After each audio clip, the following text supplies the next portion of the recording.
So Do we my also have first, to transcribe? Do we also have to stream them? Okay, I have started transcribing and recording as well.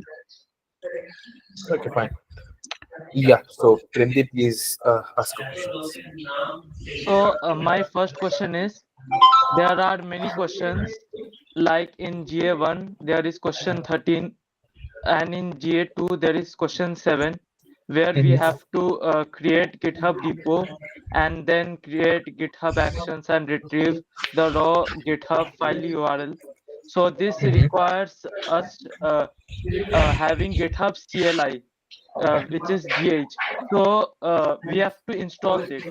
So, but Vercel does not allow us sudo access to install these packages. There are many questions like we have to run local LLM, local llama file.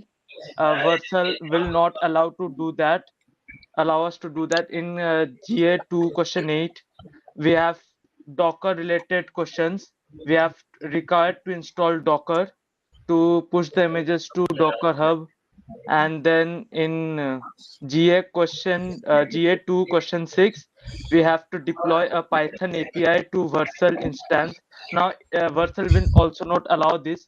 We cannot create a Python deploy a Python API to Vercel from a Vercel instance, and there are many questions that required us to write and run fast API servers with course enable.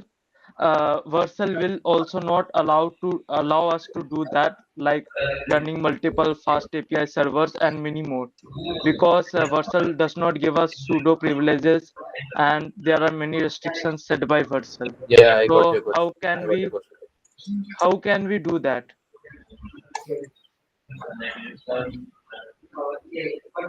Yeah. So, what I will recommend you at the point, actually, these doubts are popping up right now, and in fact, I guess but Jivraj, Your can you voice mute is yourself? breaking.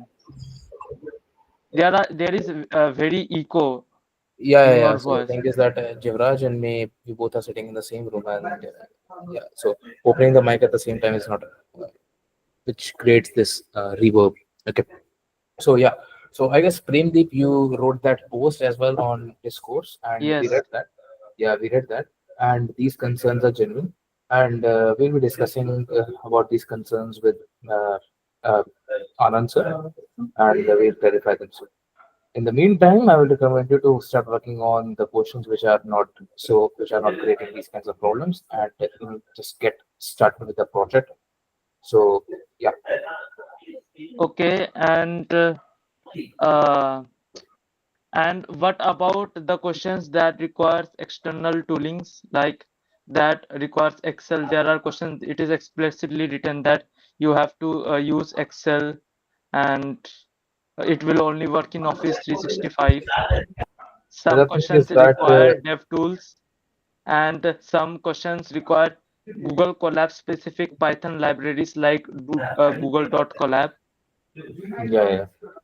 So, look, every question which has been asked for Excel specifically, and any question which requires, which is a dev tools, a question which requires Colab. So all these things can be solved using Python as well. So you need not do them on Excel because that's not what is possible when you're creating an API endpoint. So yeah, so if you have been given so for these questions, just use Python. You need to go ahead and use other. Okay, in for the Excel question, I I see the question. There is the Excel query. So the Excel query cannot be run in Python. Can We you can use please LLM to get the answer, but I tried and it mostly gives a wrong answer. tell me the GA and the that question number as well? I'll just give it a check. It is GA1 question 5. GA1 question 5. Just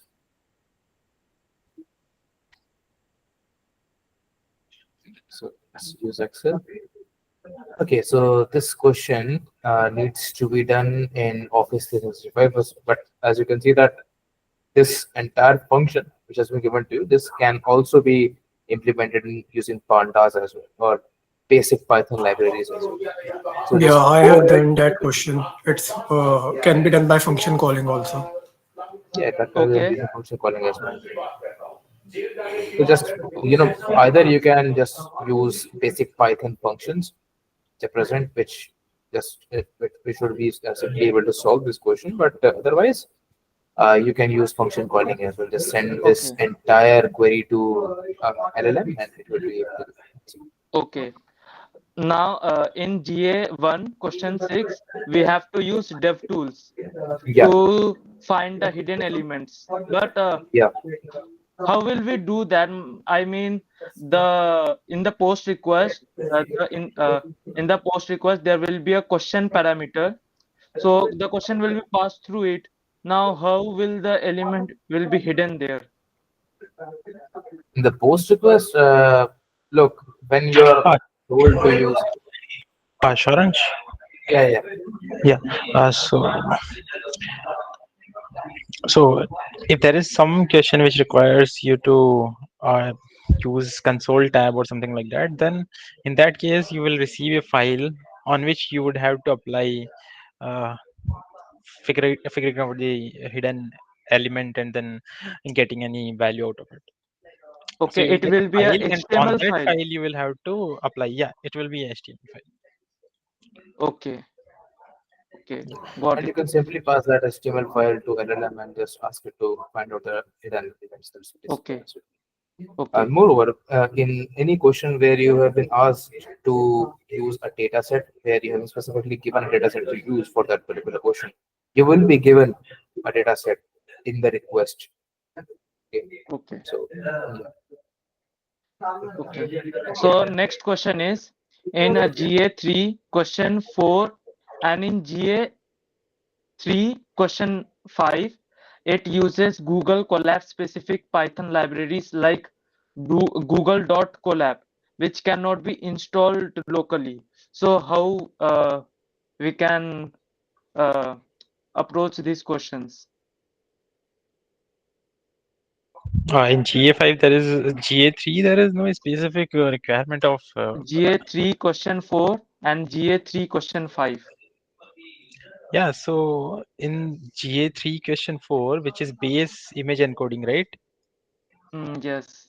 Yeah, so that doesn't require that got nothing to do with No, no, Jupyter notebook. there is a, I'm also opening the question. There is a code that we have to run and evaluate the answer, but we cannot run the code locally because it requires to Google.colab library. I remember one such question, but it's not from GA3. Uh, It might be from some other I GA, but saw yeah, that. there was some question like that which you are mentioning. It got something to do with the collab, and then I think you would even have to do give it permissions. All right. I'm opening the question once a second. You can please Any just share the screen. That would help us. What? Just share the screen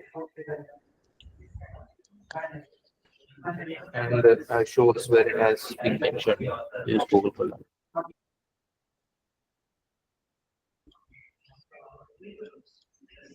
I mean, I remember there is one question. I exactly don't remember the question itself, but yeah, there was one question which require you to use run some code in Google Colab. Let me try to figure it out. Colab. No, it's not in GA1.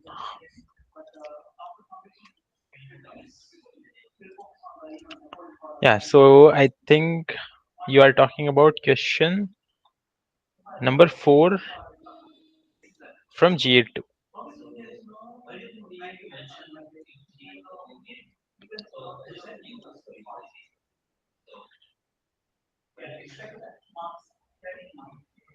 Okay.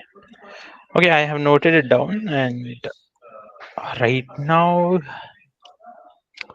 I don't know about the solution to it, but we'll get back to it. Okay. Okay. And the next question is, there are some questions that are not clear, that how the post request will be sent, like what will Okay. be the question parameter. For Um, example, in wait. G8. Yeah, yeah. I will try to give you some overview about what the expectations of the project is. After that, if you have question, then just let me know. Okay. So, hope my screen is No, visible.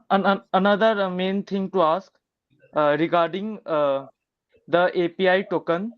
So unlike project 1, the project 2 does not have a API token parameter in the post request. Hence, we have to use the API token provided from uh, the TDS team, aiproxy.sun.workers.dev, but which will be also used during evaluation. So now what will happen if our API token credits end during the evaluation? The LLM will throw errors then. So what is the say about this? Hmm.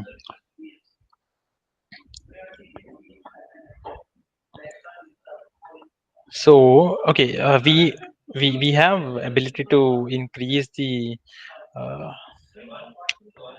tokens for an individual students. So, if there is some cases like that, then it will be raised. But I will discuss it with the internal in one of the internal meeting. Okay. Okay. By the way, Premdeep, the thing Yes. is that these API tokens, so your account for that for those API tokens are renewed at every month. Okay, Yes, I know.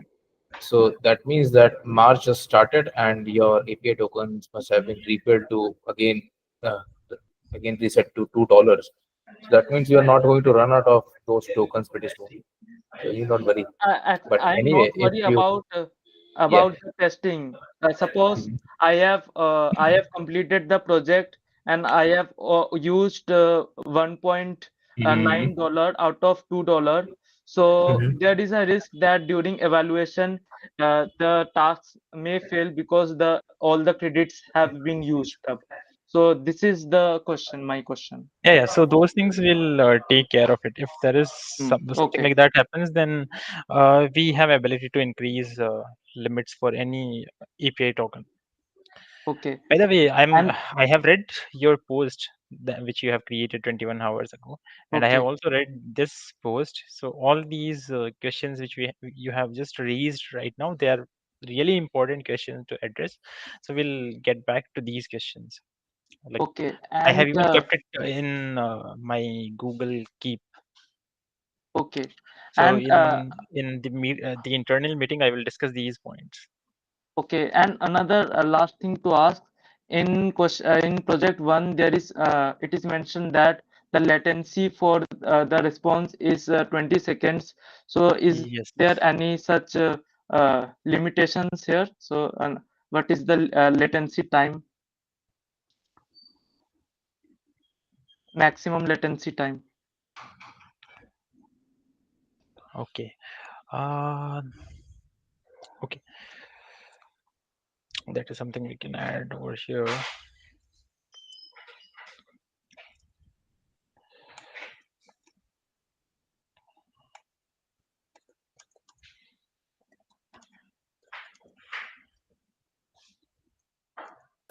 Sir, in the request, will you change the question format or will they be asked as it is?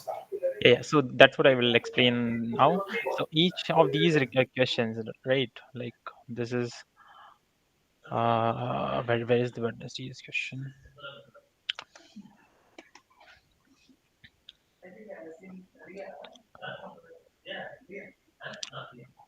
Like for example, this is the question, right? So in this question, you will get question in the same wording. There won't be any change in wording. There won't be different languages. So you can identify which question you need to run based on the keyword itself. So which all are the keywords that are being used here.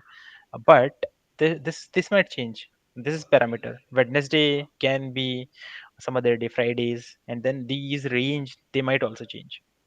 So these are the things that might change. And for example, for question 9, let's have a look at what is the question 9.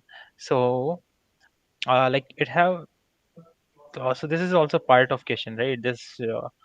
Um, uh, this video, and then there is some more code over here, but the actual question is this one. Okay. So yeah, and let me show you some other question which have a long comprehension. Let's go to GA4. So can you give an example for the request made for the question which have a specific block like Yeah. the one you just showed? How will they be formatted in the request? Okay. Yeah. So for example, this is the question, right? And then it have this is redundant, right? We don't have to do all this. So in the request, you won't receive this one. Okay. What you will be asked is, you will be uh, this is the actual question which you will be asked on, and then this data file, it might change. So if you go to this page over here in uh, files, we are sending a few files, right? So these files will be sent through the request itself. So this PDF file which is here, it will be sent through the request, and then this question will be sent, and this question will have exact wording. See, this data can change. uh, so it might come through some file, so it need not to be the same file. You don't have to download it and keep it in the folder. It can change, and it will come through the request itself. And then the other thing that might change is this question itself. So question, it won't, the wording won't change, uh, and then like language won't change. So it will be exact question. Only thing is parameters might change. For example, instead of math, it could be English. Instead of 61, it could be something else. And then these parameters can also be changed. So you have to identify which all are the parameters. So if you are using a simple word searching, so here you can use two approaches. One is using function calling, where you give question, and then you have 50 functions. Let us say there are 10 questions in each GA and 5 graded assignments, so 50 functions. So for those, you can keep function calling. That is one approach. And then another approach is you can just match with the unique identifiers for that question, like marks of the student who scored. This might be one of the unique identifier, but this parameter, it might change. So this question you can identify using string searches as well. You don't necessarily have to use function calling. Can you open GA2 question 2?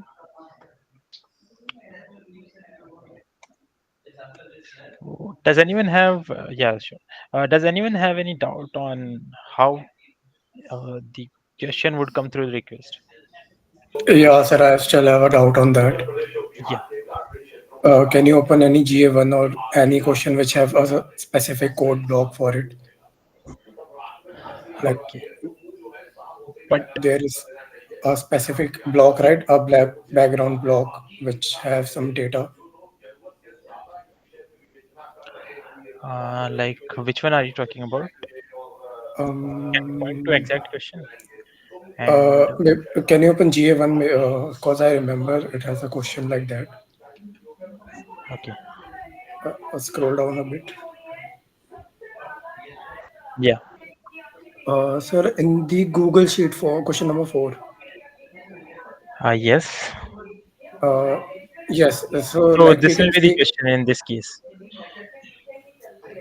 so there will be like only one space between equal to sum and the Google Sheet, right? Since it's in a separate area, equal to some array constraint.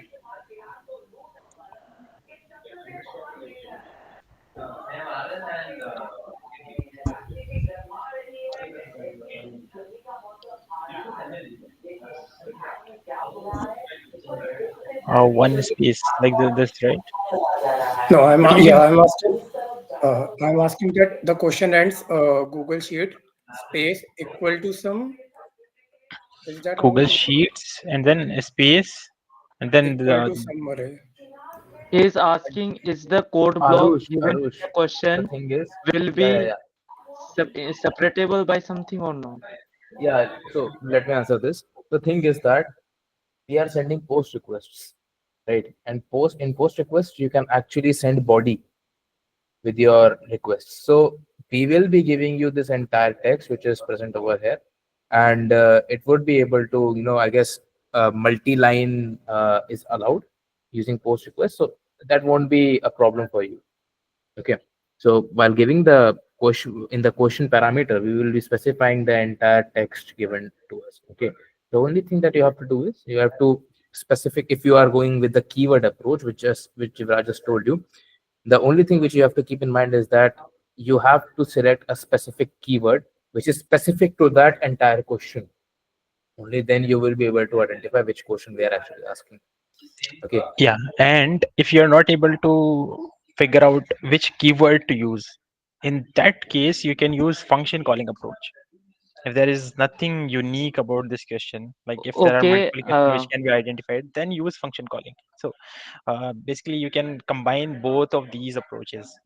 so Use the question parameter keyword extraction will and yeah, yeah, so yeah, the Pratik. question parameter will be a plain text or It will be it plain can be text. a JSON plain text. Okay.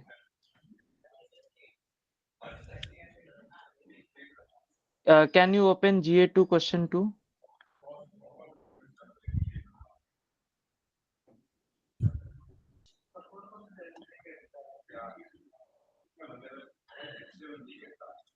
Yes. So here are two questions related to this question. So the Hmm. first question is the image that are you seeing here, the shapes, image that contains shapes. So Yes, the 61. image will be sent as an attachment or it will be included as a base 64 string in the question parameter It will be itself. sent as a attachment. It will be sent Okay. as a binary file, Okay. So here we have to upload the image as the answer. You can see and that. you Scroll. will have to respond with the binary file itself. Like it should be image itself. It should Uh, not be base64 encoded or anything. It should be image in okay. the response. We have to respond by JSON. Okay. In JSON, we can give. Can we give? I search that that we have actually three ways we can give base 64 string or image URL or data URI. Can we send a binary? Can we do binary image there? Yeah, so there is way to send files, respond with the files. Sharansh, Yeah. do Show you have that an please. example ready with you, or can I, or should I look for it on internet? I can try it. You can try. Or maybe we can even ask GPT. So what I think is that when you are actually sending a response using your API call, in the function itself, you can pass the image also. Okay, so that's possible. So if we perhaps if we return the image, then it would be able to run.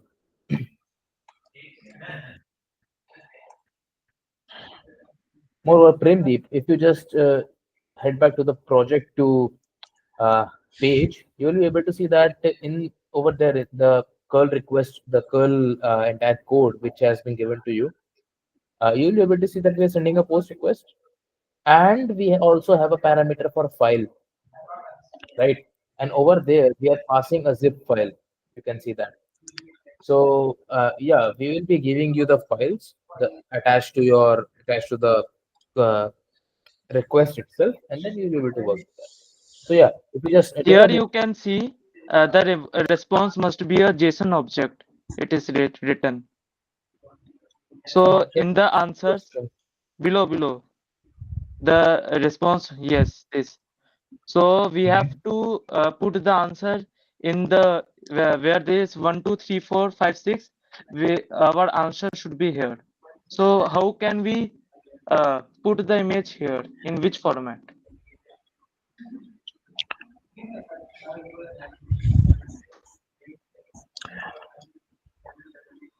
Yeah, you would have to respond with the like like there is a way to respond with image. Right now I don't have a example ready with me, and it would take some time to actually create an example. So maybe later I will show you. Okay. Sir, how will you handle deployment questions? Yeah, so that is something that we'll have a internal meeting, and after that I can answer those questions.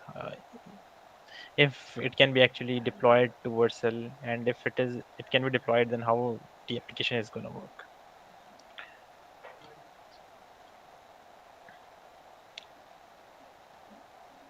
So even if that is possible, let's just suppose it's possible. So the answer should return with a link, right? Uh, yes. So if there is some Vercel development question, then answer should return to the link, because that is what you are submitting to the answer. So you will check whether the link is working, or you will just check the format that yeah, link is coming, so it's okay. So they will send a request to the link that you have provided. There is one API question. I think this is the one. Over here, you used to submit a URL, right? Yeah. So the question will be like it will be exact same question, and then they used to verify it by sending some request, right? Whenever you used to click on check button, if it doesn't get the uh, required data, then it would just say this data doesn't exist or something like that. So for now, we can leave the GitHub and deployment questions, right? Yeah. For now, you can leave the GitHub questions or some questions which require some installation of something, or some questions like which one? Google Colab usage. So those questions you can. Ngrok, Docker, Yeah. So this is also something you can leave at the moment, and Ngrok you can leave at the moment. Flask servers, multiple Flask servers running. Multiple Flask server running. Yeah. So that is also you can leave it at the moment. We'll get back to how those things will be handled.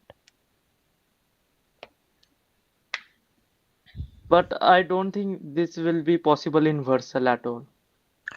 So if it won't be possible in Vercel, then we would come up with some alternative. Okay? Okay. We'll definitely talk about it, and that too in the very next session. When is the next session? Possibly on Tuesday. Okay. And I will also respond to your post. I mean, I haven't responded to it because we don't have answers to it. Because see, Okay. Saransh have already responded to yeah, some of the posts, but at the moment we don't have answer to uh, these questions, like what to do with ngrok, what to do with uh, deploying another server from Vercel itself. So those questions we don't have answers at the moment. And yeah. Okay. So I want some guidance that how will I approach the questions. I'm thinking that the questions first, the all the GA questions, I'm thinking to use text embedding of OpenAI and store the embedding into some vector database, and then when I get some post request, the question parameter I will change it to into text embedding using OpenAI, and then I will search for the similar and the most similar question I will Yeah, pick and use got you. its function calling. Yeah. So yeah, that is really good approach. You can keep embeddings ready for each of the question, and then you can uh, do some matrix multiplications, and then you can identify which question it is. Yeah, that is very good approach. And And you can even use this string searching, but for few questions, if it doesn't work, then yes, that yes. embedding one is definitely good approach. So these combine both of them maybe. Just try which one is faster. Like first, you can attempt to look for maybe. Actually, I have not tried this in Vercel, but there I don't know it is possible in Vercel or not, that it will allow me to uh, run a vector database and do that stuff. Uh, I have to do that. I'm not sure Uh, if it will be possible. hmm. But you can store it in CSVs as well, right? Yes. Yeah, that is Yes, it possible. is For not every necessary to question, use you a can vector store it database. I in. can use NP array. Yeah, NP array, you can keep. I think NP array allows you to create files, so you can Yes. write out those arrays to files, and then whenever required, you can read it back, or you can even create a CSV. In CSV, you can have one column which is for question. For example, GA5 question one. Okay, that is unique identifier to identify the question, and then other column is embedding. So for that question, that embedding you can store it in CSV itself. Hmm. So vector DB might not be required. Another thing to ask in for project one, you have told that Anand sir have shared the TS the project one solution. It is almost 150 lines and it can handle all the questions easily. So when will the solution for project one will be shown to us? Um,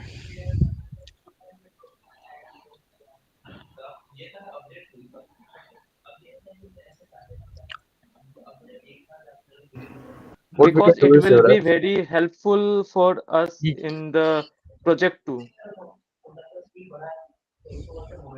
hmm,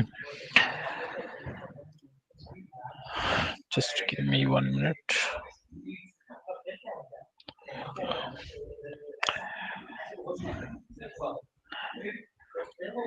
So okay, we'll upload the file that is available with us, and then we'll also maybe we'll record a video of some 15-20 minutes. In that, we'll discuss that approach. Okay. Yeah, Telvin. Sir, can you give an outline or like how to start this project too? I'm not getting an idea how to start and like how to create an endpoint and deploy it in person.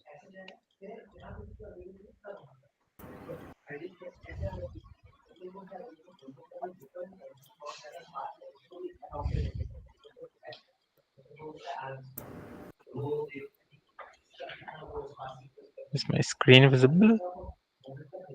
I think no.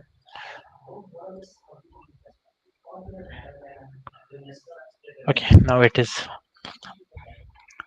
So yeah, so few questions you can do right now. For example, all GA3 questions, those are the questions which you can do, and this deploy a Python API to Vercel. This is something that we'll address it later. How you can exactly do it.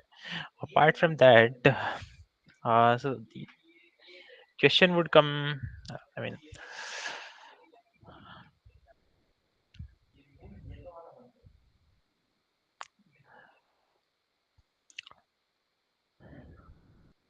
who was that who asked the question? I only access. Telvin, Tell right? me. Yeah. When did you join, by the way? Telvin, when did you join the session? I joined like 15 minutes ago. 15 minutes ago, right? Yeah. Okay. So we have discussed how exactly you need to do this project. Like, question will come through the request itself, and the file will also come in the request. So this is Yeah. how, if there is some question which requires you to use some file, then the file will come in the request itself, and then this is how the answer should look like. So If I just go to maybe GA3,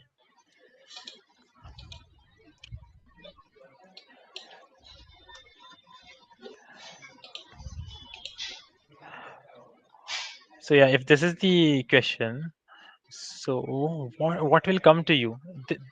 This won't come, okay? This long vision model, these videos, all this won't come. What will come in the request is this actual question. This is the question, right? So this is what will come Okay. through the model, and then this image will also come as the file. Okay, Okay. so these are the things that will come through it. Okay. Okay. But like, did you show the coding part, like how to code for basically rendering that slash API endpoint and how to push it to yourself? In today's session, we haven't. Okay, fine. Yeah. So today's session will go through the later bit of GA6. There are a few things that are pending in Okay. that. Yeah, okay, yeah, okay. So challenge. Yeah. Okay. So I'll take over. So for the rest of the session, I'll be showing you guys how to make some visualizations in Python, and then Jivraj will be demonstrating the rest of the questions. Okay. So let's get started. Uh, okay. So actually, I was trying to look how you can send a file in the response. So that will take some time for the moment, but it's possible, I guess.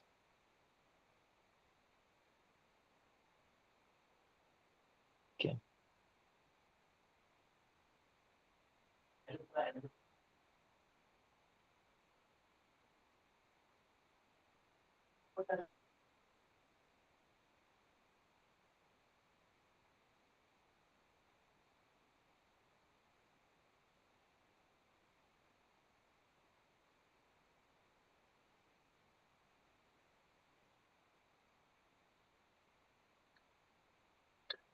All right, and here is the visualization. Okay, so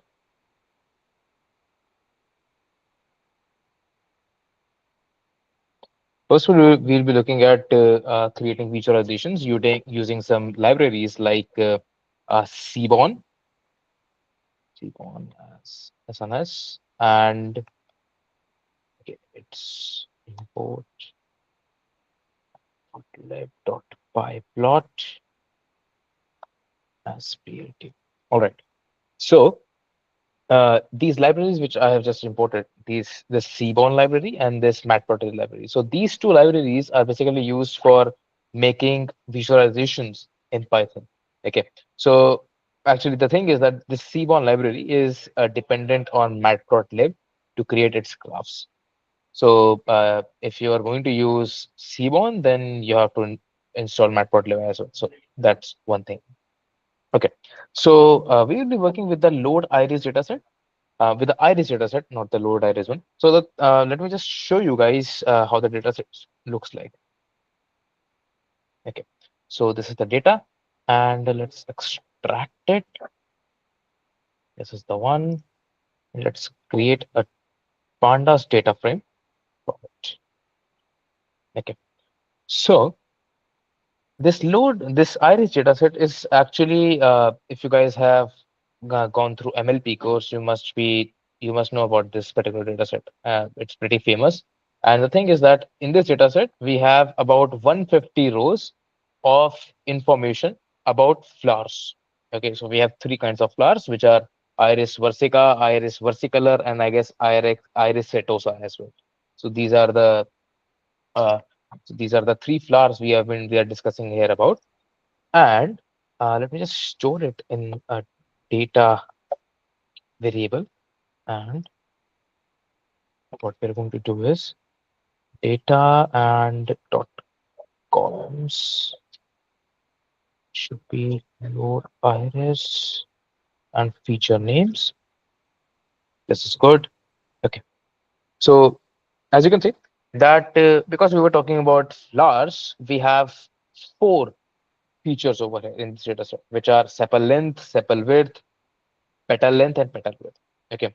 So basically, this data set is generally used for machine learning purposes. It's a very classic classification data set, which on which you can run, on which you can train classification models. So the agenda for actually using this data set over here is that I'll be showing you how you can create some visualizations using this data set. Okay.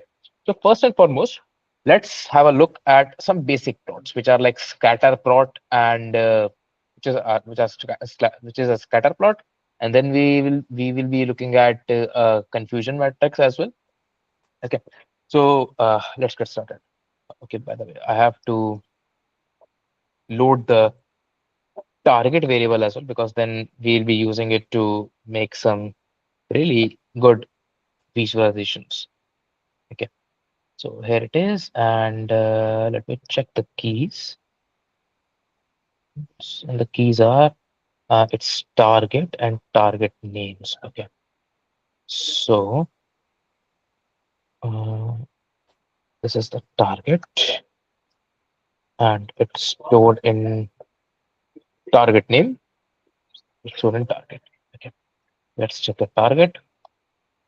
Okay, so these are the targets, and also let's have a look at the target names. Okay, so these are Setosa, Versicolor, and Virginica. Okay, so it was Virginica. All right. Now, uh, okay, so zeros. Are you doing it for GSX? Yeah, for GST. I'm just showing you guys how you can create visualizations in Python using Matplotlib and Seaborn. Okay, that's the only thing. I'm not going to show you how you are going to train ML models, because that's not the agenda for this meeting. Yeah, obviously. Now, uh, okay, so we got the targets, and now I'm going to create some uh, attractive visualizations. Okay, so I'll be using Seaborn for this, and let's create a scatter plot. Okay, and it should be it's suggesting some things. You and target. Let's have a look at it. Okay. Uh, okay. It takes position arguments. I guess I have to apply do this like this and y. All right. So what I did over here is that I just plotted a graph which have the sepal length at the x-axis and the petal length at the y-axis. Okay, so as you can see that this is how we can create some graphs in Python as well. Okay, and the Seaborn library. So the thing about Seaborn and Matplotlib is that Seaborn is a kind of upgraded version of Matplotlib. So Matplotlib basically creates very generic graphs. So if you just look at it, and if you just look at the graphs created by Matplotlib, so they are very generic, and they don't have the kind of modern taste in them. Okay, but Seaborn is a really, it's a really good library if you want to create really attractive charts. It has some basic templates which you can use, and that will allow you to create some beautiful charts. Okay, so this was one, and this is the scatter plot. This is how you create a scatter plot. Okay, so this Seaborn, if you are wondering what this SNS is, I just aliased it for Seaborn. Okay, so SNS is the alias for Seaborn, which is widely used around the world. Okay, so this is Seaborn, and we are creating a scatter plot.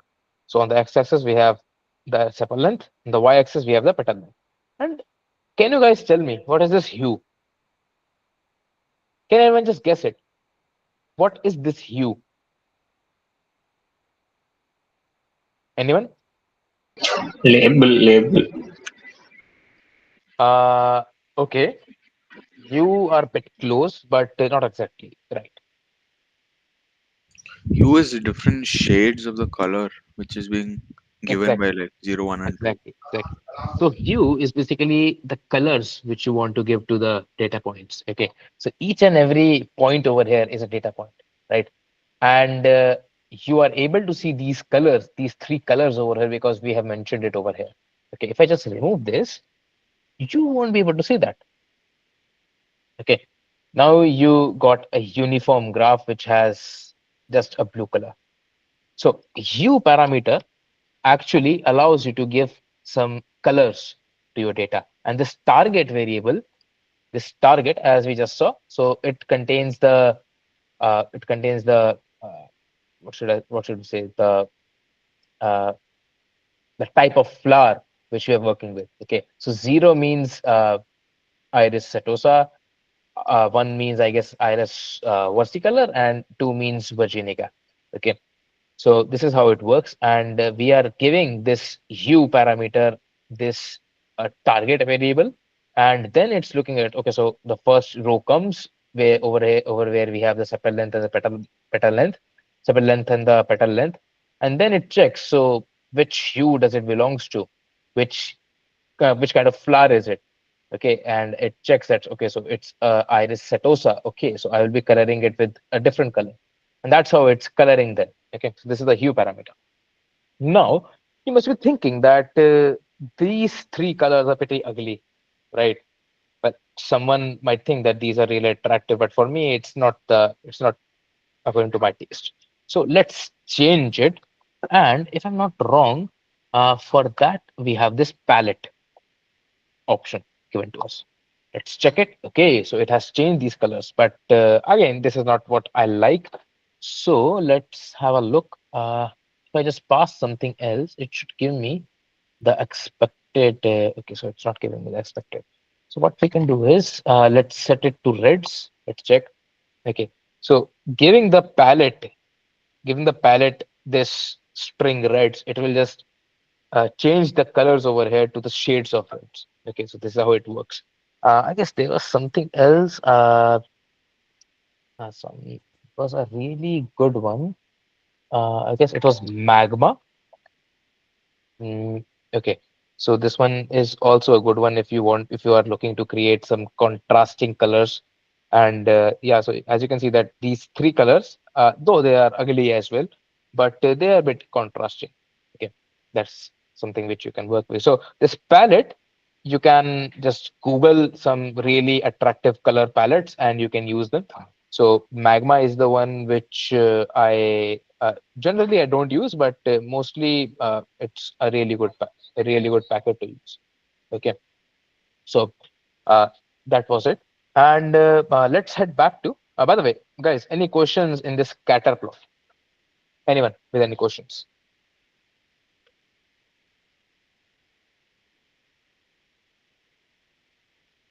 Anyone? All right. So let's move ahead to creating some more graphs. And what I want to look at it, let's do one thing. Let's create a confusion matrix. Not a confusion matrix, a covariance matrix. So can anyone tell me what's a covariance matrix? Anyone? What's a covariance matrix? It shows the relationship between two variables and Exactly. and the correlation between, yeah. Exactly. So let's have a look at our top five rows, and these are the top five rows. Let's create a correlation matrix. Okay. So if I do this, now we can see that these are the correlations between these are the correlations between the uh, what should you say? The correlation between these four variables with each other. By the way, this we are giving it's giving these nans because we actually passed the head. If I just remove this, it should, yeah. So now we got the actual correlations, and you can see that we have the sepal length, and the correlation with the sepal length is 1, obviously. Then we have sepal width and the relation it has with the sepal length, and it's pretty much towards the negative, which means that if a flower have a pretty long sepal length, then the sepal width would be really thin. Okay, that's one thing which you can even relate from nature as well. A particular flower which have a long sepal length usually has a thin, usually the sepal is thin as well.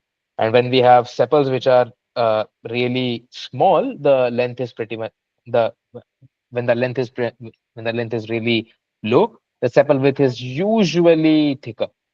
So is that the case? Let's check. So yeah, so obviously that's the case. So because this is a negative correlation. That means that these two parameters go in the in the opposite directions. Okay. So what we're going to do over here is that we are going to plot a uh, heat map. Okay, heat map, and let's check if it works or not. Perfectly, it's working. Okay, so what I will do is I will annotate true. Absolutely. Now you will be able to see the values as well.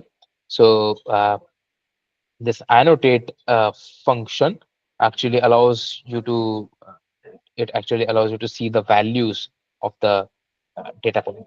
Okay. So this what does this heat map actually tell you? So this heat map, as the name suggests, it's kind of a map which allows you to see uh, where the density, where the number is the highest. Okay, so you can see over here in this entire scale. So if the number is really high, it will be really high. It will be a really light number. It would be really light color. And if the number is really low, then it would be a really dark color. And that you can see over here. Moreover, what we can do is we can change the P map as well. So over there it was palette, right? Over there it was palette. Here we have a C map, okay, because we are dealing with heat map, right? So we have a C map over here, and this will change the color of your maps of your should we say of your diagram or a plot. Okay, we also have these singleton colors, which usually I prefer because let's say this is the one for reds. You also have for greens as well. Uh, this green is not present. Okay, so it's greens, not green. Okay, so we have one for greens as well, and the very so the advantage using these singleton colors is that you are able to identify which uh, which particular box has the highest density, which particular box has the highest number, and which has the lowest number. Because something which you can't actually sometimes get along with is, for example, I just use this magma one. Now you have to constantly check this particular scale over here, right? But but when you're using these singleton colors, that's pretty simple. You can just guess, okay, so this is a deep red. That means it is a higher value, and we have a white, then that means it's a really low value. Okay, so so that's how you actually create a few visualizations in using Seaborn, and these exact things, these things can also be done using Matplotlib. But again, I don't think that Matplotlib actually has a heat map function present. Okay, so I would recommend you guys to go ahead and look into more functionalities of Seaborn, and it's a really good library for creating visualizations. Moreover, there is one thing that you can explore is that how you can change font the font style of these text which is written. Okay, so this is also which is possible in Seaborn. You can just go ahead and check on the net. Okay, so I guess that's enough to show you how you can create some visualizations. Rest I will leave it up to you to explore. Just go ahead and go to the Seaborn documentation. So I guess it was just search Seaborn docs, and then you will be able to see. They've also created a pretty good website as well. You can just go ahead and explore it. Okay, you can create a multitude of visualizations, as you can see. Okay, so yeah. Next, for the next session, Jivraj will be taking over. All right. By the way, guys, any questions regarding this Seaborn? Or should we move ahead?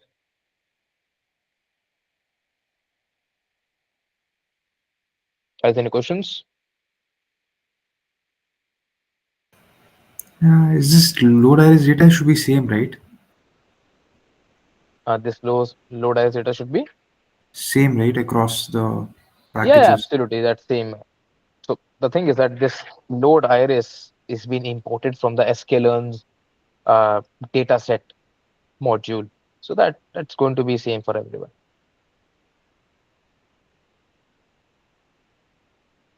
All right, Shivraj, you can take over.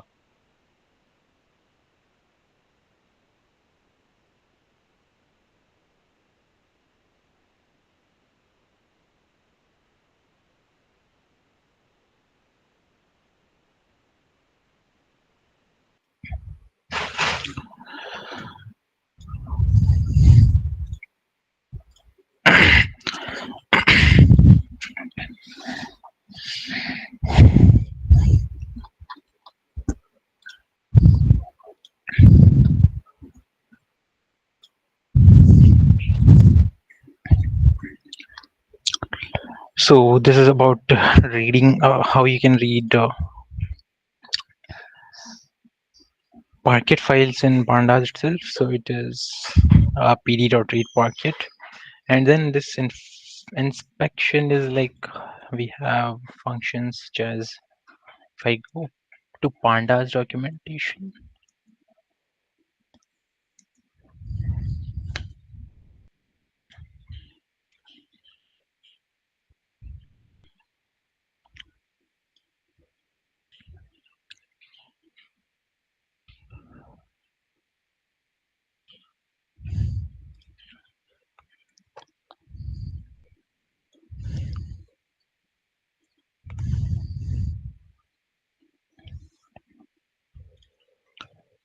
so this is one of the inbuilt function that is there, which gets us, if we just look at the example, then we have alpha beta, and these are the things. And if I do df.info, this gets us the information about each of the column, how many null values are there, and then it also tells about the data type. All right,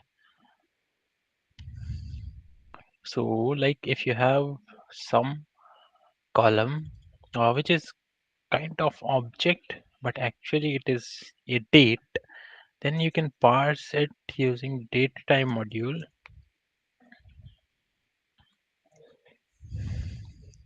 So if I just go over here, so this would get,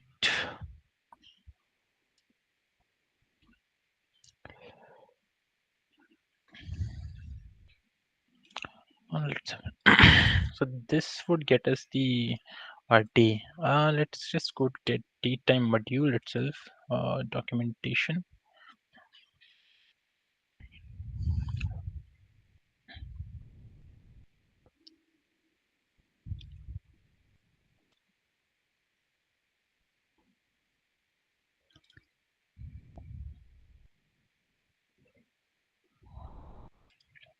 So if the date is in this format, and then you can create a new date by using this function.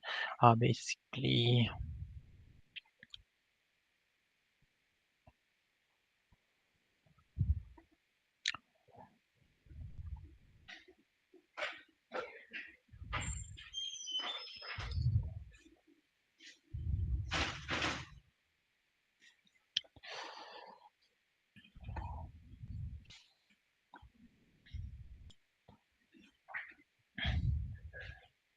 yeah, so this is what I was talking about. So this is the function, right? Like you have a date, and from date, this is to locate weekday.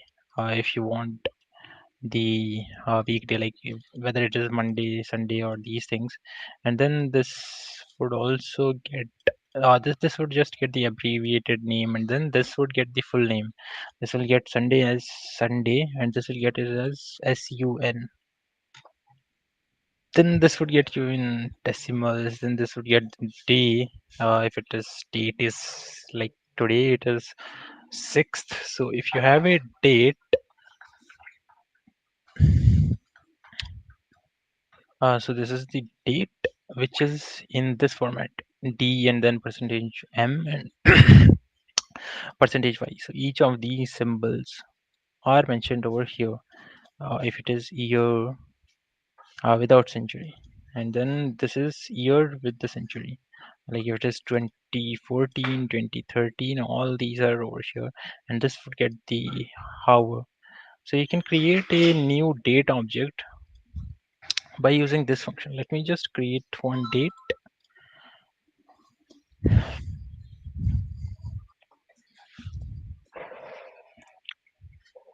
and we first need to import datetime,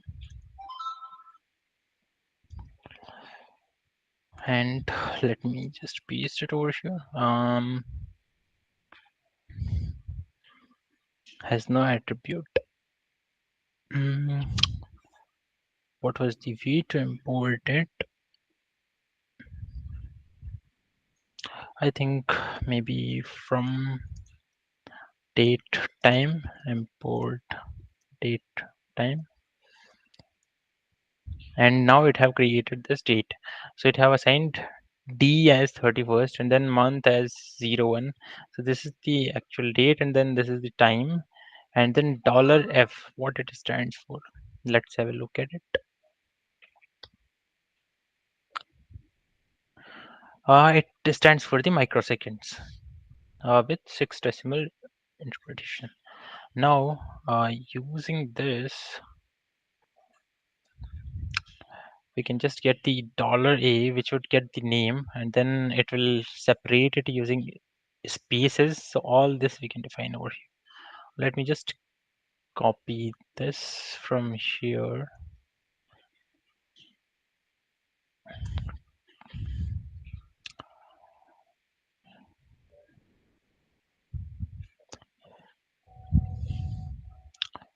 Let's call it date 1 or maybe something like that.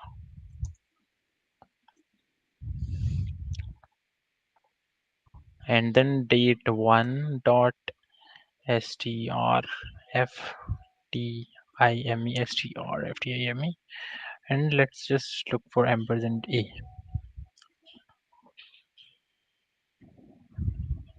So it gets us Monday, right? Now if I just put a comma and then if I put ampersand d, this will get the month day, weekday, and along with the date, and it will put a separator like comma. You can change the separator instead of comma if we want some other separator, maybe this one, so it just gets it in this format.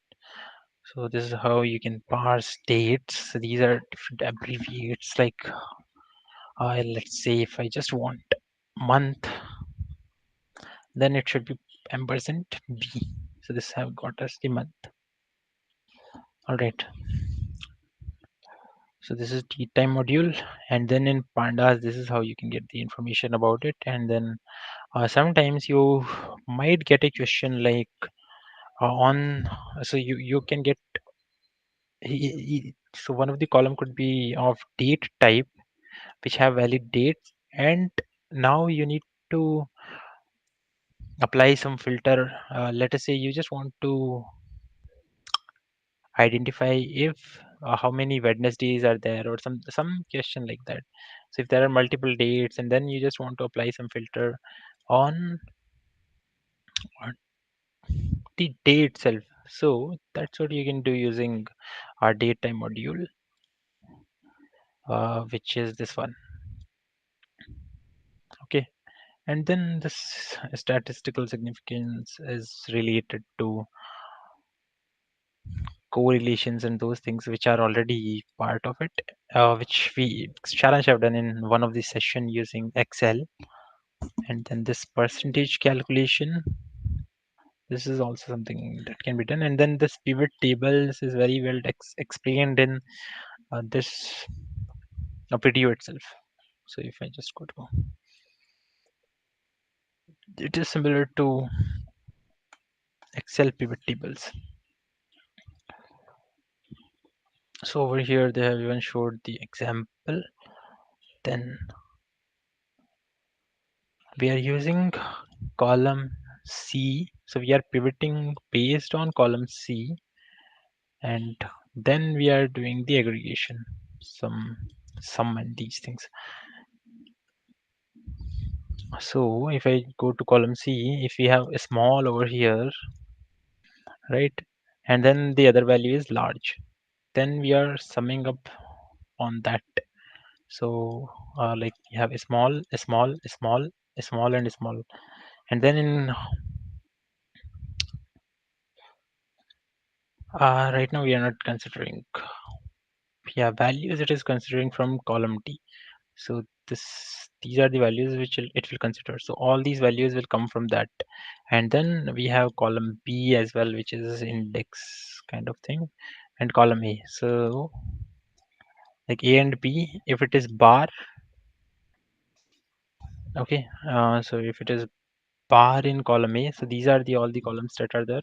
And then if it is one, so bar and one, these are the two which are there. Now we need to pivot them based on column C.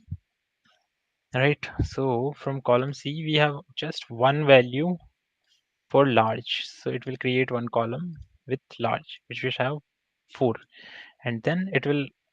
So now if you look at bar and 2, so these are the two columns which will get selected. And now if you look at large, so this is the only one, it will create something like that. If there were multiple uh, columns which get selected, let us say if there are two columns which have large, then it will just add those two entries. So if we go to foo, these are all the foo entries in A. Now if we look for all the ones, these are all the ones. And then if we look at in column C, if we look at large, so these are the two which will get selected. Now we need to apply sum, we need to just aggregate them. So it will just add these two uh, values.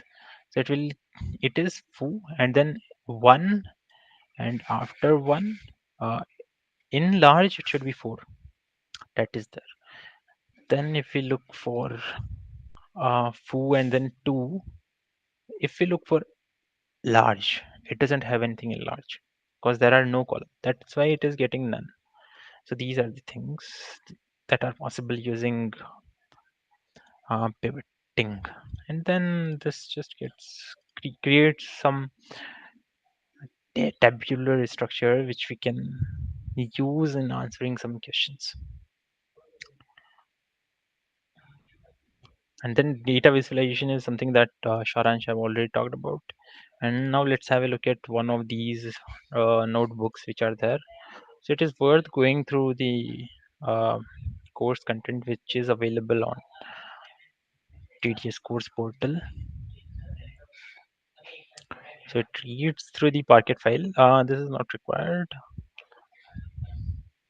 Yeah, this is the structure of data. Anyway, there are a few questions. Yeah, so this is the one which uses value count. So these are different functions which you can use, and I think it just have something related to pivot table as well. So this is the one.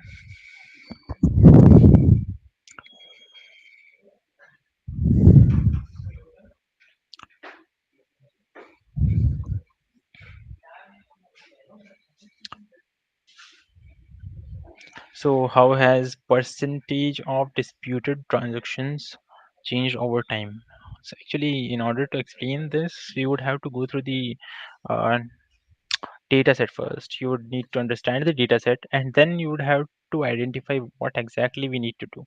So it will, if it is index, like there was one example, let me just open it again. So over here it is index. So it will create these two below the, so it is now aggregating columns, and now over here we haven't provided columns. So this is another use case where we are we are not using anything columns, so it doesn't have columns. So if we go here, then it have index as hover, but it doesn't have day, right? So this is day.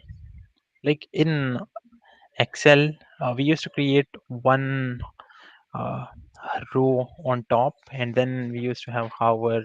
So, let me just show. Like, you must be aware about how pivot tables look in Excel.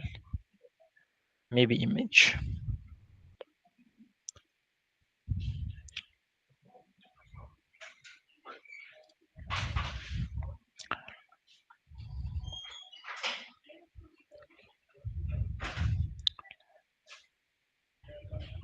So this is how it gets aggregated, like sum of bond, build, and these things.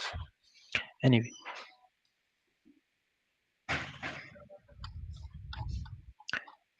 and over here they have created some heat map. That is also regarding some question itself. And so I won't go deeply into that notebook. So this is something you can explore. And then the SQL one.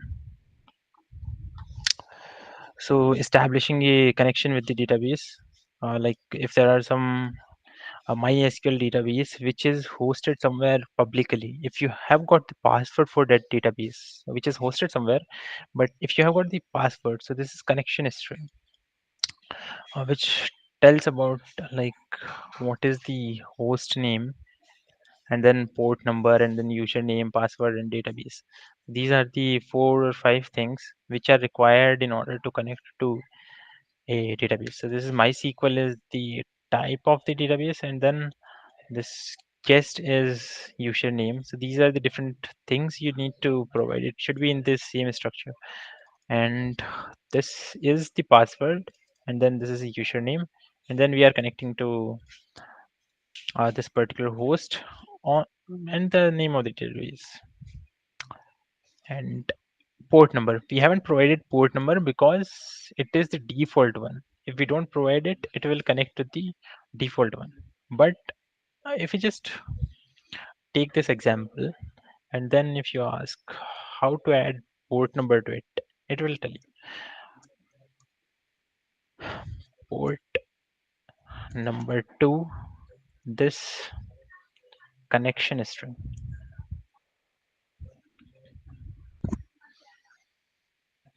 So after host, we would need to provide it. So after host, we need to provide the port number, and then after that name of the database. So it is similar to like we used to put local host and then port number which is 8000 or something on which your fast API is working, and then name of the API. So it is similar kind of structure. So this is how you can connect to a publicly available, which is available on server or somewhere. You can connect to that database, and once you connect to that database, actually this SQL Alchemy allows you to create establish connection to remote databases. You can connect to Postgres database, you can connect to MySQL database or some other database as well. Once you have established the connection, you can query that database. Like over here, they are just counting for the number of posts, and then uh, here we have a few more things. Like this is also basic SQL query, which is counting all the number of rows, and then it is using average for each, and then it is using some, it is doing some aggregation kind of thing. Okay, yeah, I have Python function that so these are the things that, so based on question itself we need to create a query. But any, like once you have got so like once you have wait a second. So over here we are using pd.read SQL, right? So we can even use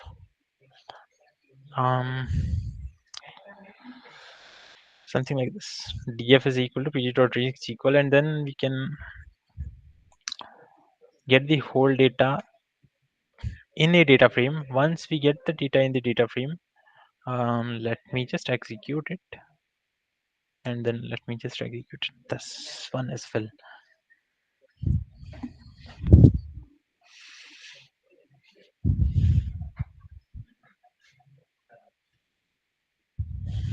This is because of some import error. I would have to import few things. Actually, it is available on my local machine. No, it's not in this machine. It is in some other machine. So I won't be able to show. But yeah, so you would have to import this module by MySQL, and then once you, so this would allow to get the whole data, and it will store it in df. So this is one. After you got it in the DF, you can do a lot of things, which is just pandas DF, whatever you want to apply on that. And then from so also you can make a query for some where conditions, and then you can also group by things.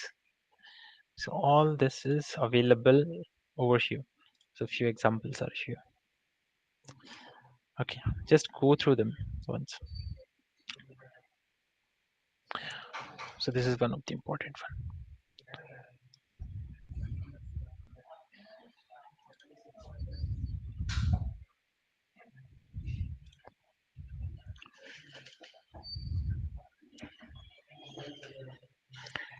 Yeah, so in DuckDB you can, so basically the benefit of using DuckDB is it is much more faster. It works at a very high speed. So if I just open this one, I think it have exam. I will have to download it. All right.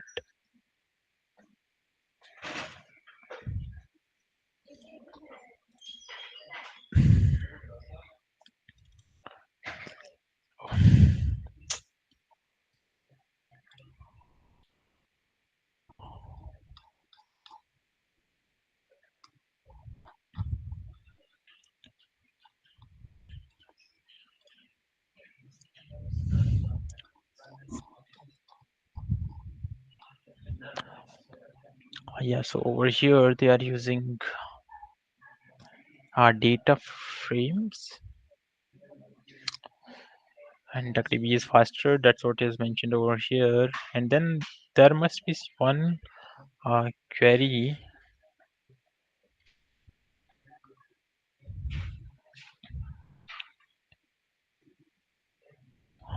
So in DuckDB, it takes 25.9 milliseconds, and some extra seconds or some less seconds. And the same thing, um, yeah, over here, it takes 5 seconds using a data frame. And in the same thing, if we do it in the DuckDB, it is much more faster. Like it just takes 160 millisecond. So this is for speed.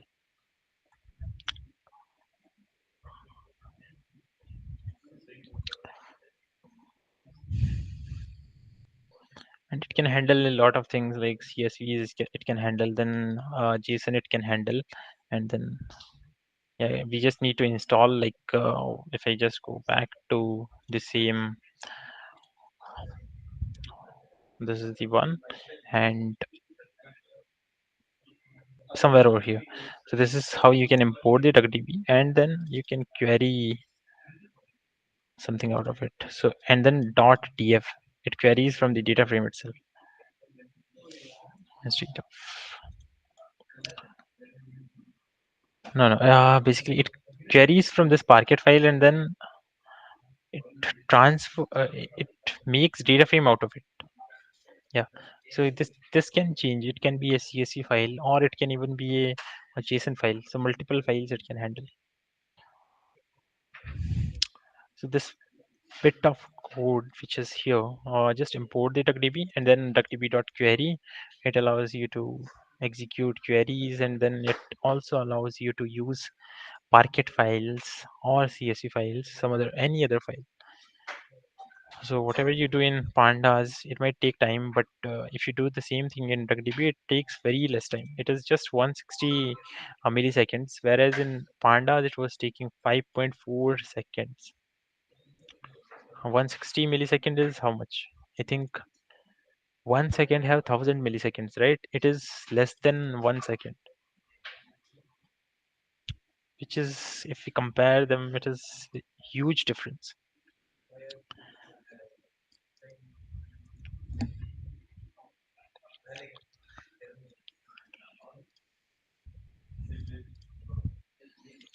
And then you are aware about how you can join data from multiple files, which is using join operators. Let me show you what are those. Join SQL operators.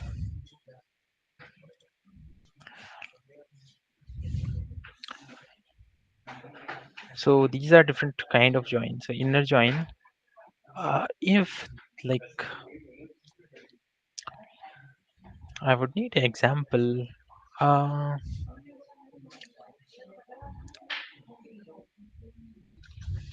yeah, most of the time this inner join is very useful. Like if we have multiple tables, it is worth taking an example if they have ratio.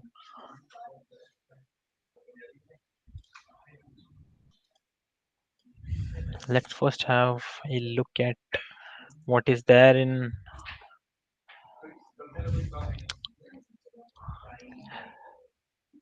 All right. So inner join is like, let us say you want to join on order ID and you want to fetch all the orders, which are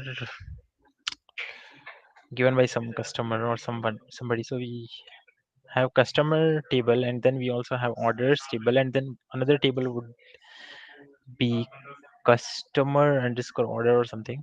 So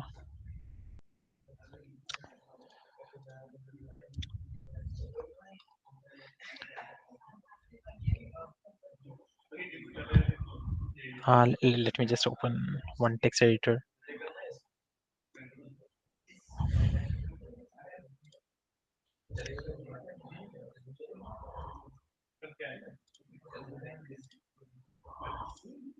Yeah, so we have table 1 and let's call it maybe table 1, and this is the below what I'm writing is data of table and name. Let's call it 1 and then name is let's give Ritvik, and then 2 and then it can be Tanya, and then we have another table 2 which have ID and then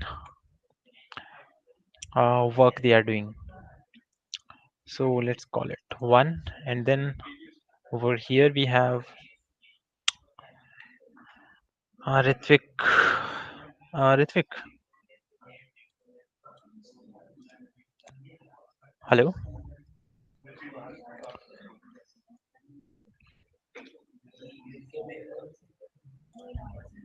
Hey Ritvik. All right, let's just give Ritvik as a student. Okay, and now we don't have any entry for Tanya. And now if I just do inner join on these two tables, then what I will get is, can anyone guess what will I get?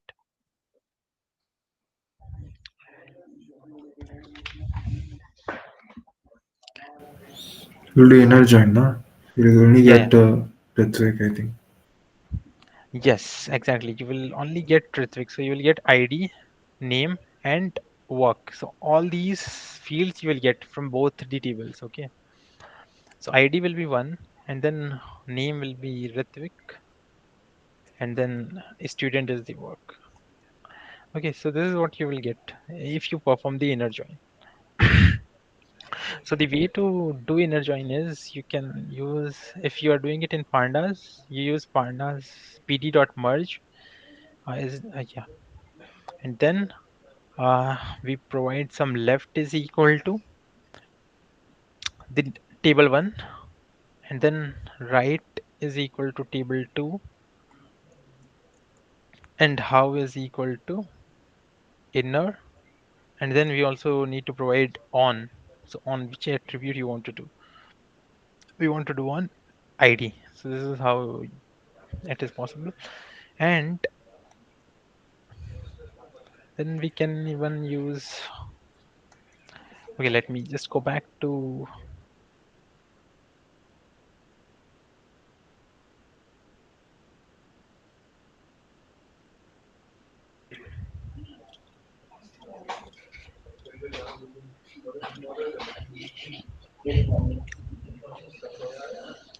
yeah.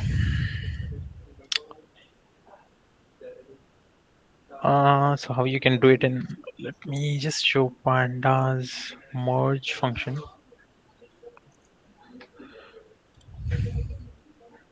So this is left, right, and let's just have a look at one of the example. So This is the one. This will perform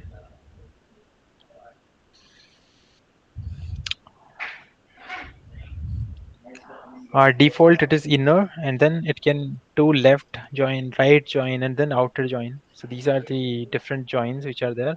This is outer join. So what it does, like if there is this is not available, right? If I just do outer join, then it will also get 2 for Tanya, but in work it will get null. It won't get anything over here.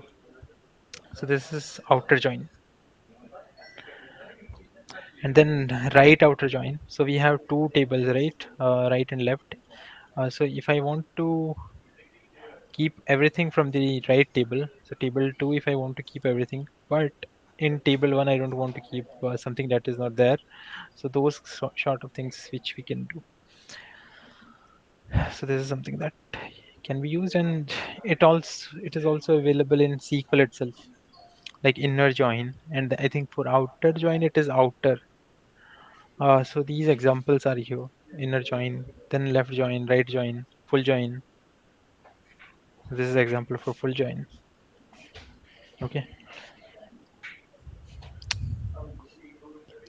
and this is G3 anyway, doesn't require it.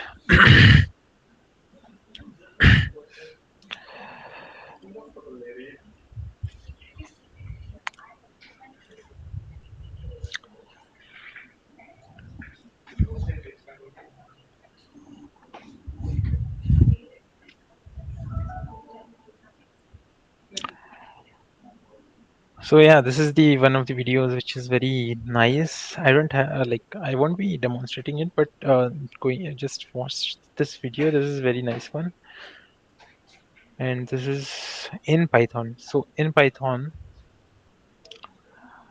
this is Jupyter Notebook. So you have two different locations, and then between those two locations you can calculate the distance, and then the density, how many stores are there. Those kind of analysis are done over here. So just go through these things, like this is GeoPy nominative, and these things which you would have already used in ROE itself. So there is nothing new to it. This gets GeoPy is the one which calculates the distance and then 2 kilometers, and there are multiple different formats. So mostly this file have distances itself, and once you get the distance, you can plot it using Folium. So Folium is the Python module which allows you to create these kind of interactive maps. Like you can put these markers, right? So all these things are available in Folium, not marker, and these things.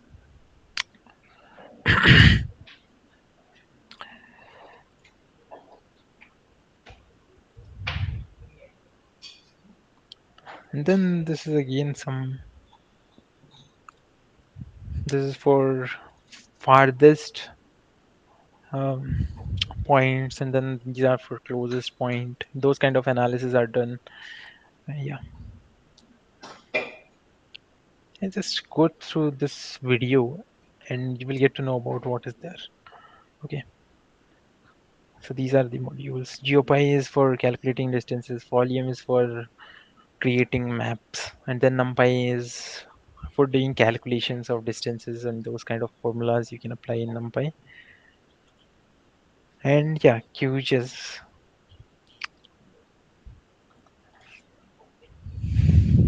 Just give me 1 minute. Oh, let's first get through this one. So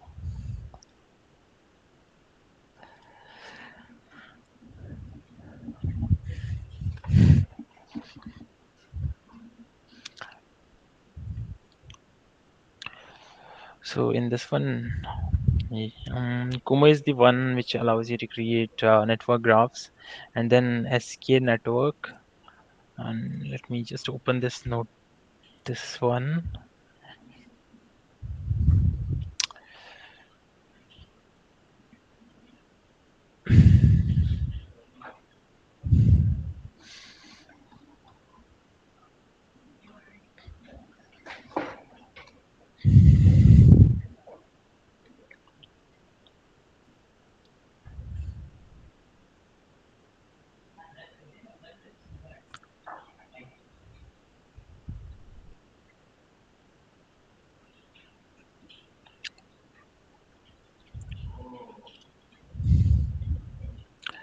Can anyone tell about what is clustering?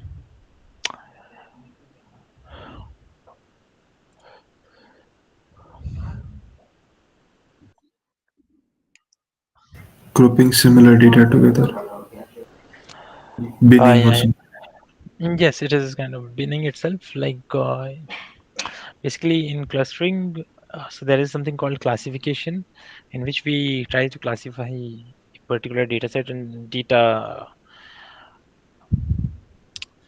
sample, and then in clustering we tries to put multiple points will be there, and then we would try to analyze the natural clusters which are there. So it creates these kind of clusters. This is one cluster, this is another cluster.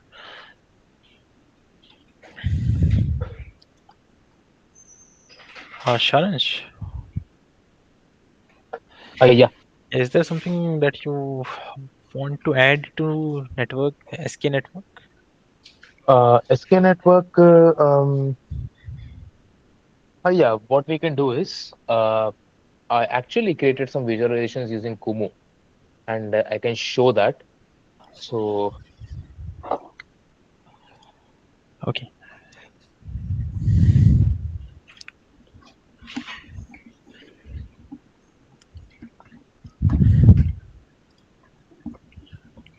okay, guys.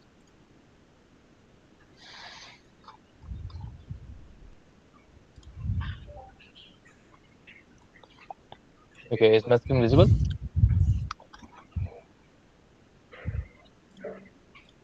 All right. So, this particular graph in Kumu I built when I was in. Dheeraj, can you mute your mic? Okay. So this particular graph in Kumu I made when I was dealing with my BDM project. So one part where I had to create this flow chart kind of was that when I had to show uh, a diagrammatical representation of market basket analysis. So the entire so market basket analysis is a technique where we pair items, we pair products which are more inclined to be buy together, which are more likely to be buy together. And I did that analysis in Python, and then to demonstrate that, to kind of visualize that entire relation between these items, I had to create this particular flowchart. So, as you can see that I have added multiple kind of elements, and then we have these arrows between them. And as you can see that these arrows symbolize that there is a kind of relation between these two items. And obviously, you can simply edit uh, this particular each and every element. We can, I guess, we can add some descriptions to these lines as well. So what I will do is I can try creating a new chart and show it to you. Well, the thing is that I haven't used Komu since I completed with my PDM project, but I will just try to use it once again and try to make sense of it. So, uh, I guess I have to. Uh, okay. I guess this is going to specify. Mm,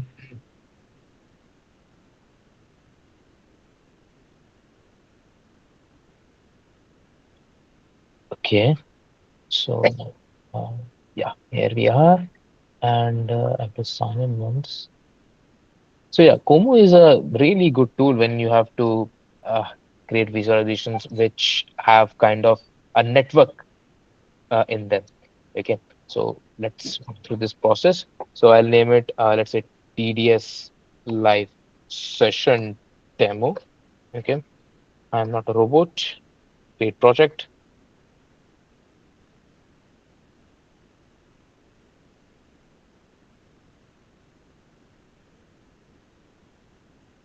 So Kumu is a kind of tool which is generally used for network type of, just generally used to create network type of graph. So as you can see that we have been given multiple options to choose from, and these are kind of templates on which the entire graph would be made. So this is the systems template which I used in my case. There are multiple other kinds of there are multiple other charts as well. So as you can see that there is a stakeholder chart, There's a casual loop chart as well, then a big data, which perhaps will have multiple clusters in them. And then, yeah, so we have geographical graphs as well, over where we can show the network between some geographical locations. And we have some custom charts as well. So let's go ahead with the systems one and get started. Okay. So for that, I guess this is how we do it. Firstly, we will be adding an element. Let's say, let's imagine what we have to do here. Um, okay, so let's create a chart for our BS degree, uh, BS Data Science and Application flowchart, where we are going to show how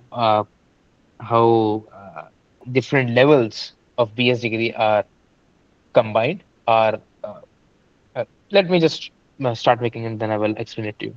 So first would be the foundation level. Okay, so this is what I'm trying to do. So this is the foundation level, and we can also change the font and the color. So let's change it to something attractive. Let's go with this one. This is pretty good. Okay, this is good as well. Okay, and let's change it, and the text also, it should be white, much better. And let's make it bold. And then the label, all these things are pretty good, so no need to change them. I'll add one more uh, element over here. Let's make it, this should be the diploma. So let's write on the diploma in data science. All right, here we have it. And again, I will be creating one more element, which is the diploma in data science, programming. Diploma in programming. Okay, so here we have our two elements, and now I'll be creating a connection. Okay. By the way, this level of magnification on my screen, is it visible to everyone, or should I magnify it even more? What do you guys say?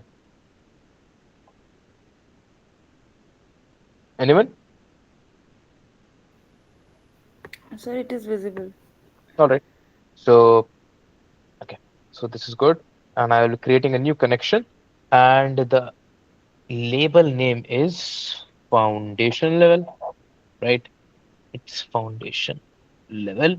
And then diploma in data science, a connection between these two, and enter. So as we can see that a connection has been established between these two. And moreover, you can see that the colors, so because we had blue color over here and then we had a gray over here, so the line which is connecting these two elements is a kind of gradient. Okay, so that's a pretty good touch from Kumu. Again, it's foundation, right? And then we have programming diploma.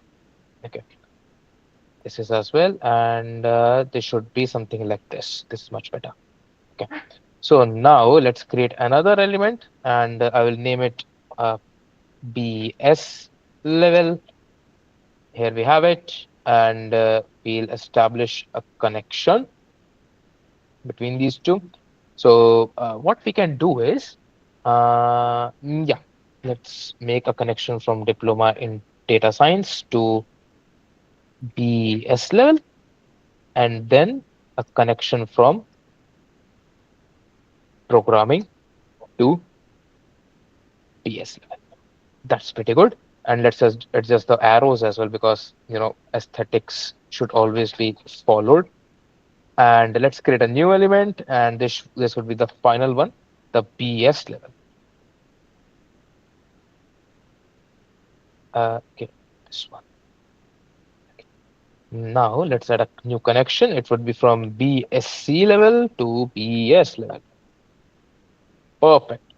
And now you can change the colors of these levels as well. So I will be changing the color of these two, and I will keep it. Let's go with the orange. Okay. By the way, I'm not going to pay much attention to what kind of aesthetics I'm going ahead with, but you guys can just uh, create much more aesthetic, good looking flowcharts. Okay. the font would be white. That's good. Then BS level, it would be color. Let's keep it a green. Okay. And the font, let's keep it a white. Pretty good. Now let's go ahead with the BS level and let's keep it a deep red because it's the final boss of this entire degree, right? So this is good. And this is a basic flow chart which you can create in Kumu, and it's pretty good as well, right? So I will recommend you guys to go ahead and explore with Kumu, explore what all you can do. So this is just one kind of graph which I just demonstrated, which is just a systems graph. You can create multiple other types of graphs like a stakeholder graph, which I just showed you, big data charts. So all these things are possible, and just go ahead and check these out and use them in your day-to-day projects. Okay, so this is introduction of Kumu. Any questions regarding this, guys? Any questions? By the way, I can see only 7 of us are left, excluding me, Jivraj, and my screen. We have only 4 people left. Uh, so guys, I will recommend you guys to just speak up because yeah. I was Can you also please repeat? only briefly there. Can you please repeat? I was only briefly there. Like I had to go for a meeting in Okay, between. okay, okay. So, guys, anyone who has any problems?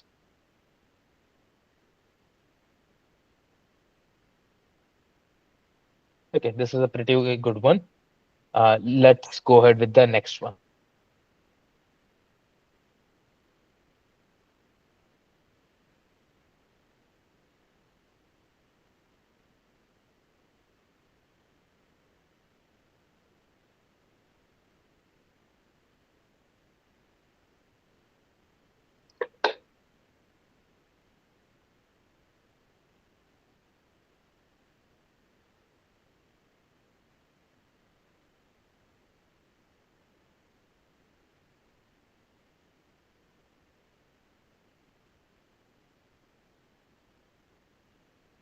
So are we going to discuss anything more?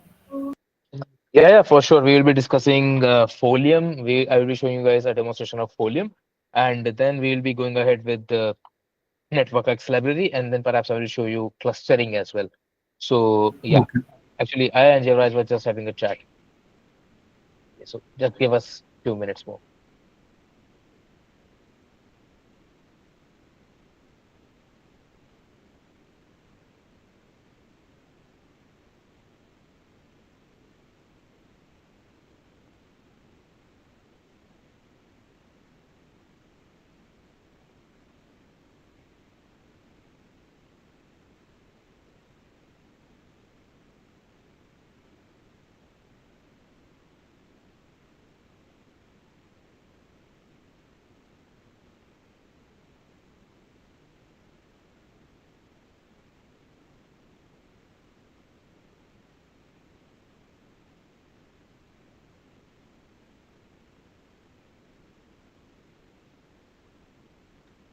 All right, guys. So we are back, and next I'll be showing you a pretty good example of Folium as well.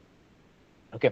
So as we discussed, as Jivraj discussed with you, so Folium is a library, is a Python library using which you can create geographical maps like this one, geographical uh, charts like this one. Okay. So this is another one of my BDM project charts. So yeah. So if you so yeah, I use TDS extensively in my BDM project, and it helped me quite a lot. So people have been asking us. So it has been so at the very beginning of the course, people have been asking. So what's the use of introducing that many number of tools to us? We are not from a technical background and blah blah blah blah blah.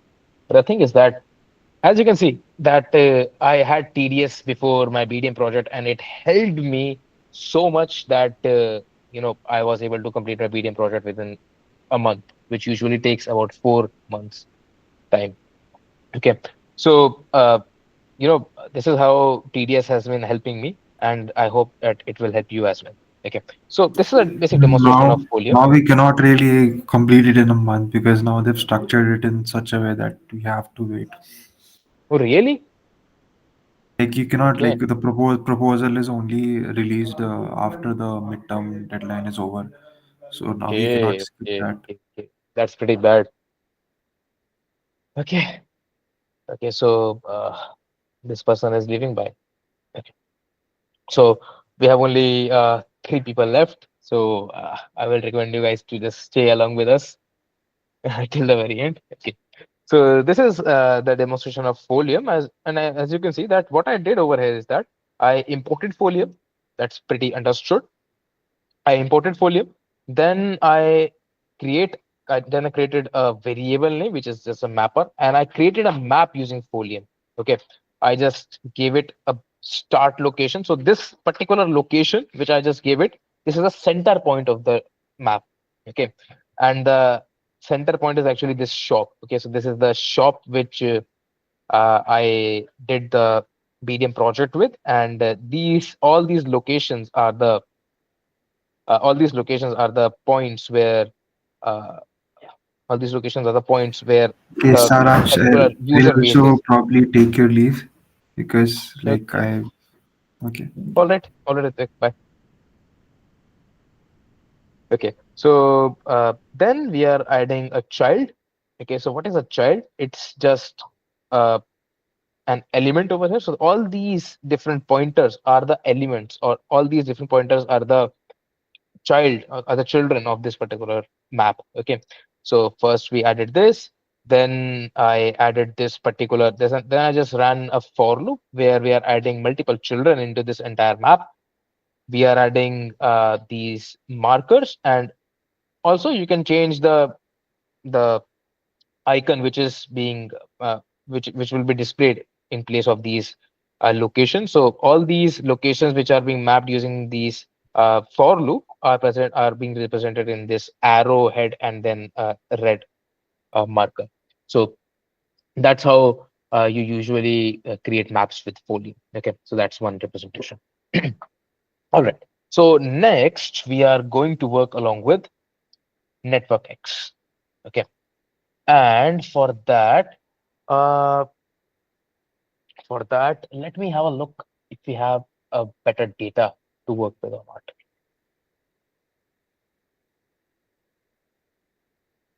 By the way, guys, do you have any questions in that Polium part?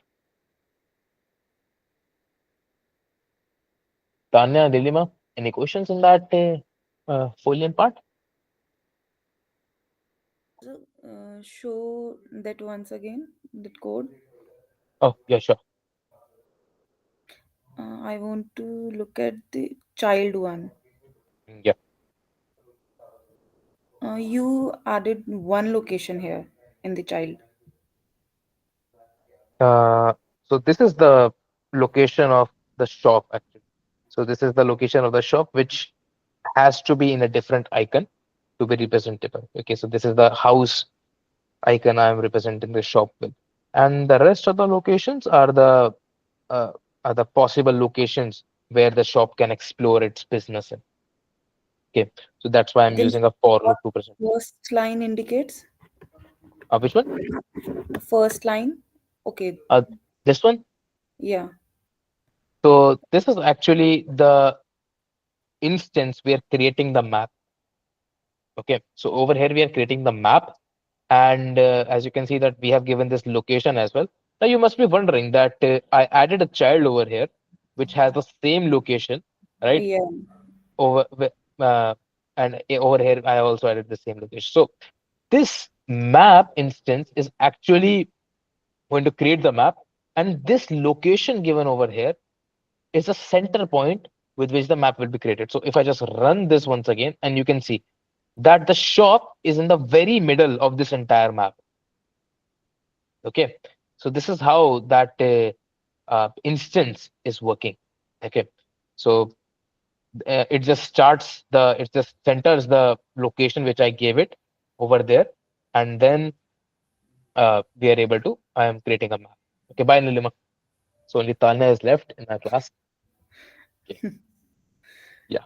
And so this one, for loop, This for loop is just creating. This for loop is just creating these. random No, locations. no, these are not random. These locations are not random. These are just these are the points where the business can actually explore its uh, it- they can go ahead and search some markets over here. So that's what I actually wanted to display over here. And these red pointers, so that's the reason behind these red pointers.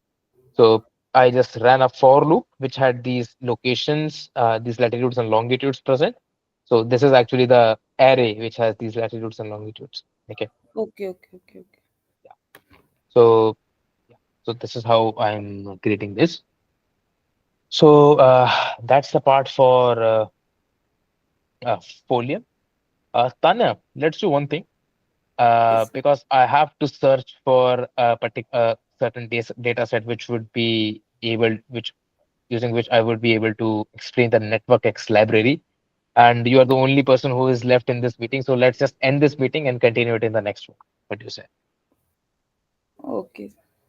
All right, Tanya. Thank you for being with us for till the very end and Thank you. asking some questions and actually interacting with us. Thank you, Tanya. Okay, thank you, sir. Okay. Bye. Good night. Bye, good night.